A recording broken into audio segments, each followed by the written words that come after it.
We're here at Mount Vernon High School at the Civic Action Fair with Miss Weimer. Would you like to explain a little bit about what this is? Sure.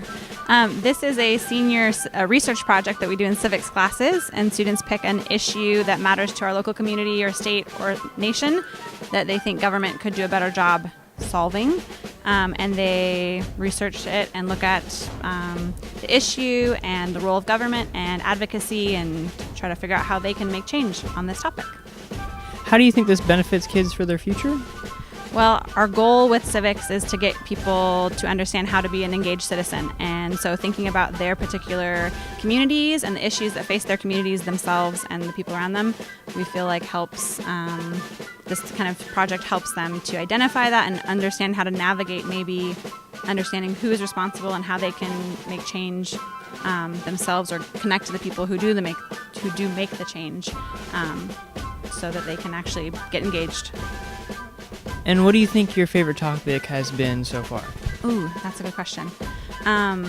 I always like the topics that are a personal thing for the kids. So whenever a student picks something that they've experienced or someone close to them has experienced, and then they get to understand it better and understand kind of the role the government plays in it, in either policy or looking at how they could change policy. It always is cool to see them kind of better understand something that they've actually gone through or that they have that personal connection to. We're here with Mandy at the Civics Action Fair project, and would you like to tell us a little bit about your board? Sure. My project is No Bees, No Food. It's the overuse of pesticides. They're killing off bees, therefore not pollinating our food, and we will eventually run out of it. All right. Now, why is this, important to you? Well, I really love food, to be honest, and I'd love to live a life with it. But, I mean, world hunger is a big issue, and if we have the means to control just America's food and America's hunger, I think that's really important. So what's the solution then? Well, it's not very realistic to have people just not use pesticides. If you're real kind of hippy dippy, you can use garlic and vinegar, but for corporation purposes, just controlling the safety regulation. We're here with Ellie at the Civics Action Fair, and would you like to tell us a little bit about your board? Sure. So my board is about wildland fires, and that's basically fires that burn in forests and stuff throughout the states of Washington, Oregon, Montana, and California right now. What was the reason for picking this specific topic? So I volunteer with the fire department, and I've been in it for about a year and a half now, and we have crews that have been on the fires in Washington and also the Santa Barbara one that's currently happening in California right now. Are you afraid of fire? No. Is that why you joined the fire department? Both my parents are in it, so I decided to join, and it's something that I like to do and like to give back to the community, so I'm excited to become a wildland firefighter now too. Here at the Civics Action Fair with Brennan, tell us a little bit about your board. I did illegal immigration, and it is the act of living in a country without the government's permission, and it is you're bypassing the traditional ways of entering the country and living there secretly.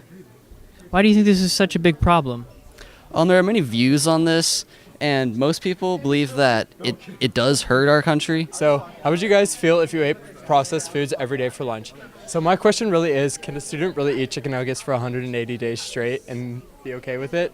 That's kind of what I've done for the last year, and I kind of regret it. It's not something that's healthy for your body, and eating poor nutrition like that can lead to some serious consequences such as obesity, sickness, and mental and behavioral problems, which can affect your schoolwork. So my kind of proposal is that we make a farm-to-school program in our school district that would offer more vegetables in our entrees, and we could have a more, instead of flash foods and deep fried foods, we could have healthier entrees that would be good for you. To me, I think it would be more important that we push the fact of vegetables and how important it is, and teaching kids how to eat healthier, and instead of just passing laws where we can still eat chicken nuggets every day. Puppy mills are large-scale breeding facilities where profit is more important to the animal's welfare. The major causes of puppy mills are irresponsible breeders who look for profit, Some policies are no stacking cages and allowing veterinary care and basically other natural responsibilities for animals.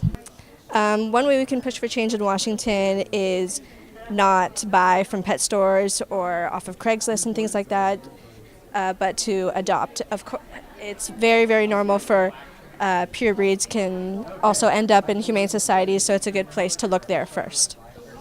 One impact that puppy mills can have on our community is that when people buy from puppy mills, they don't know that puppy mills, their animals can develop social problems and health problems that make the owners not want to take care of them or spend so much money on them. So they will usually give them up, and it will fill our humane societies, and it causes lack of space, which can usually get them killed because there's no space to take care of them.